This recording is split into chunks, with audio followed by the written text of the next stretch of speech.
Om Vigneshwara Potri, Om Muruga Potri. Chapter 10. The sages arrived to fix the marriage. On returning to Mount Kailash, Lord Shiva thought of Saptarishis, the 7 veteran sages. They got the message of the Lord through their mystic powers and reached Mount Kailash immediately. Taking permission from Nandi Deva, they gained entry to the Sanctum Sanctorum where they saw Lord Shiva. O Lord, when all the Devas right from Brahma are awaiting your orders, you have so graciously thought of us for some reason. We feel greatly honored and we shall carry out your orders right away. So blessed as we are, we shall never be caught again in the cycle of birth and death, they said.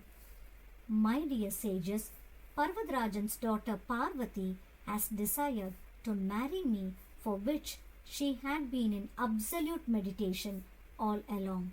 As I am also eager to accept her, please kindly meet Parvadrajan on my behalf and try to find out his opinion in the matter, said the Lord.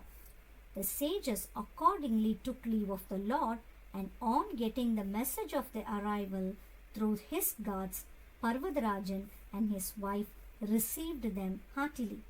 After the ceremonial welcome accorded to them as per customs in their practice, the king asked them about the purpose of their visit. Parvadraja, our visit augurs well for your greater fame and name. Lord Shiva is desirous of marrying your daughter, Parvati.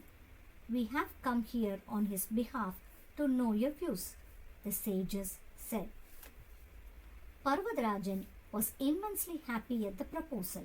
He was blessed with a very rare privilege which none else can ever imagine.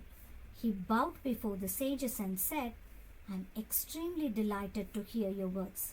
I shall readily give my daughter in marriage to Lord Shiva, and I will also be his slave henceforth. His wife Queen Mena was equally elated with joy.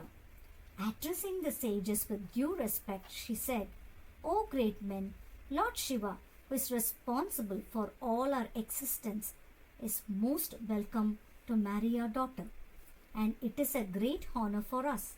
But a small doubt lurks in my mind. King Daksha had earlier given his daughter Dakshayani in marriage to Lord Shiva. Once when the Lord became angry with him, he ignored the relationship of father-in-law and punished him severely.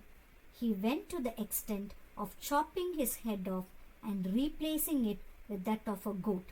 I am afraid to think of a son-in-law who would go so blind in his anger, and I shudder to imagine the treatment to be meted out to us.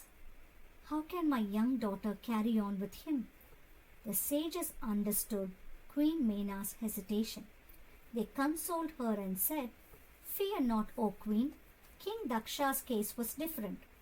He insulted his own son-in-law, refusing to give him due respect in the yaga performed by him.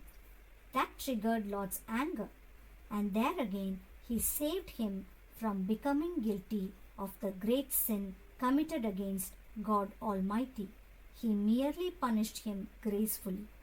In your case, God is pleased to seek your daughter's hand in marriage, and this again means he showers his grace on you.